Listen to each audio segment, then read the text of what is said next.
Hello everyone, welcome to this channel. I am Chetan Kamani, lecturer in Computer Department, CUSA Polytechnic, Surendranagar. So I have divided this lecture 2 of Unit 1 into 3 different parts. So in first part, I will cover generation of microprocessor, and in the second part, I will cover evolution of microprocessors, and in the last, that is third part, I will cover classifications of microprocessor. So let us start with the part 1. The topics to be covered in this part is generation of microprocessors. So let us start with the first generation of microprocessor.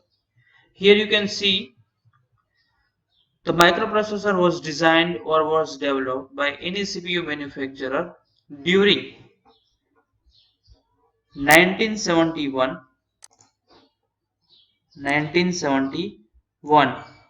to 1972 is known as the first generation of microprocessor, and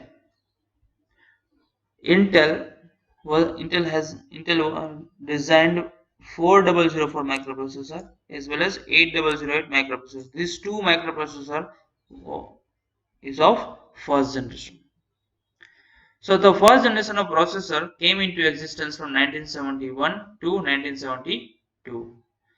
The first generation brought forward a 4-bit microprocessor. Here Intel 4004 is 4-bit microprocessor and Intel 8008 is 8-bit microprocessor. એટલે એવું ખબર પડે છે કે 1971 થી 1972 ની વચ્ચે જે કંઈ પણ માઇક્રોપ્રોસેસર ડિઝાઇન કરવામાં આવ્યા, આ બધા જ માઇક્રોપ્રોસેસર જે જનરેશનના હતા એ કઈ હતી? First generation. એટલે અહીંયા એક્ઝામ્પલ આપણે આપ્યું છે ઇન્ટેલનું કે ઇન્ટેલ 4004 જે માઇક્રોપ્રોસેસર છે અને 8008 આ બંને ફર્સ્ટ જનરેશનના માઇક્રોપ્રોસેસર છે. પણ ઇન્ટેલ 4004 જે માઇક્રોપ્રોસેસર છે એ 4-બીટ માઇક્રોપ્રોસેસર છે, જ્યારે ઇન્ટેલ 8008 માઇક્રોપ્રોસેસર છે એ 8-બીટ માઇક્રોપ્રોસેસર છે. બંનેના મેં આ ડાયાગ્રામ આપ્યા છે. આ 4004 છે, અહીંયા તમે જોઈ શકશો, અને આ 8008 છે.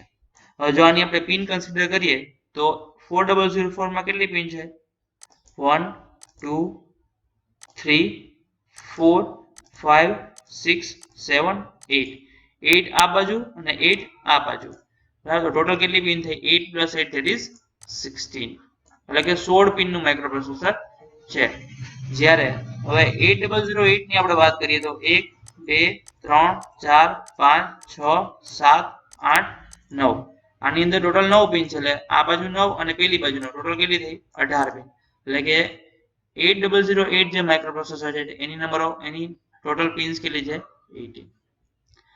Now second generation of microprocessor.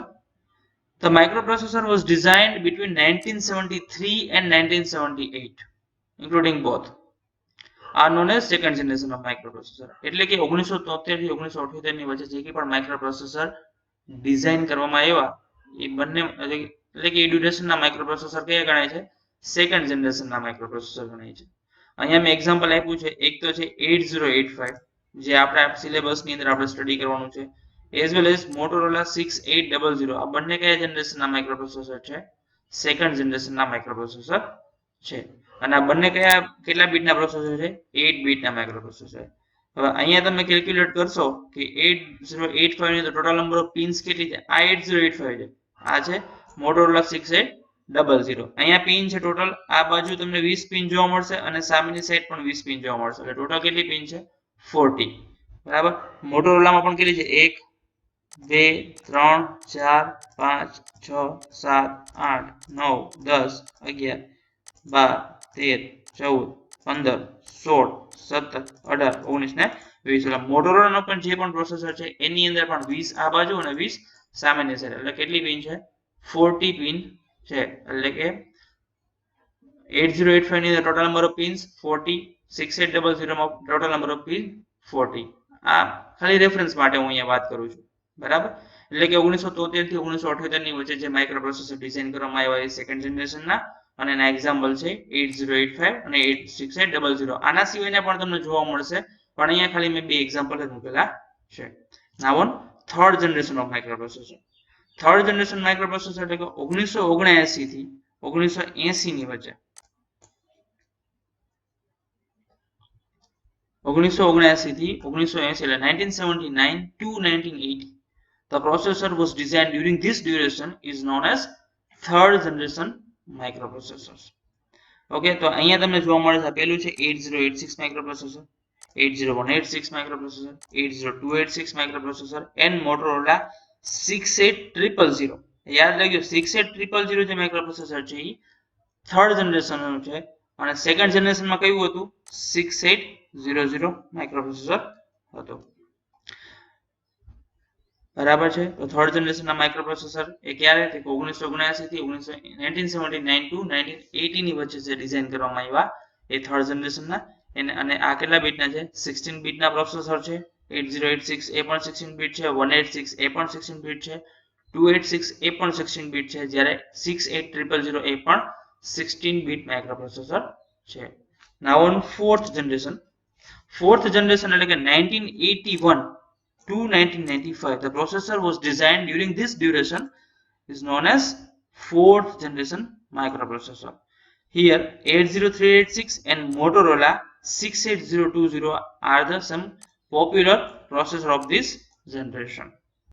So in the fifth generation of microprocessor, Intel Corporation introduced the fifth generation microprocessor in the form of Pentium with 64-bit data bus in the year 1993. એટલે કે ઇન્ટેલે પાંચમા જનરેશનનું જે microprocessor છે એ 1993 ની અંદર introduce કર્યું હતું અને એની ડેટા બસ કેટલી હતી 64 બીટ ડેટા બસ હતી. અને આ processor A it can address 2 to the power of 32 that means કે 2 ની 32 ઘાત. હવે જો આપણે એને બાઇટ્સમાં એમાં લખીએ તો 4 GB મેમરી સપોર્ટ કરતી હતી એટલે 2 ની 32 ઘાત એ અલગ અલગ મેમરી લોકેશનને એડ્રેસ કરી શકતું હતું. અને અહીંયા આપણે ડાયાગ્રામ બતાવેલો છે કે અહીંયા તમે જુઓ કે આ Intel processor Intel Pentium processor છે. નાઉ sixth generation of microprocessor. In the sixth generation of microprocessor, the Pentium Pro, fifth generation માં કેવું હતું Pentium. The Pentium Pro processor is the sixth generation of microprocessor introduced by November 1, 1995, having far better architecture but more in size. એટલે કે આનું architecture Pentium કરતા સારું હતું અને સાઇઝ પણ વધારે હતી. અને આ એવું ફર્સ્ટ પ્રોસેસર હતું જેની અંદર લેવલ 2 કેશ એને ઇન્ટિગ્રેટ કરી હતી. કેશ મેમરી તમને ખબર છે કે જે લોકાલિટી ઓફ રેફરન્સ સ્ટોર કરવા માટે યુઝ થાય છે. એટલે કે સપોઝ લોકાલિટી ઓફ રેફરન્સ એટલે શું એ કોઈ પણ પ્રોગ્રામ હોય તો એ પ્રોગ્રામનો એવો પાર્ટ કે જે વારંવાર એક્ઝિક્યુટ થતો હોય, હવે જો એને કેશ મેમરીની અંદર મૂકી દેવામાં આવે તો એ કેશ મેમરી એક પ્રોસેસર ડાયરેક્ટ ફટાફટ એની અંદર જ હોય છે એટલા માટે એને એક્સટર્નલ કોમ્યુનિકેશન કરવાની જરૂર પડતી નથી અને ફાસ્ટર તમારો પ્રોગ્રામ એક્ઝિક્યુટ થાય છે. This provided greater boost in performance, but it never remained in the mainstream like Pentium. So up to this we have seen 6 different generations of microprocessor. First, there is second, third, fifth, and sixth. Sorry, I forgot 4. And at last you have to prepare this assignment of part 1. List out any one the first generation microprocessor, any one second generation microprocessor, any one third generation microprocessor, any one fourth, fifth, and at last sixth generation microprocessor. So these are the references for this lecture, and if you have any questions or any doubts regarding this lecture, then you have to write in the comment section. Thank you.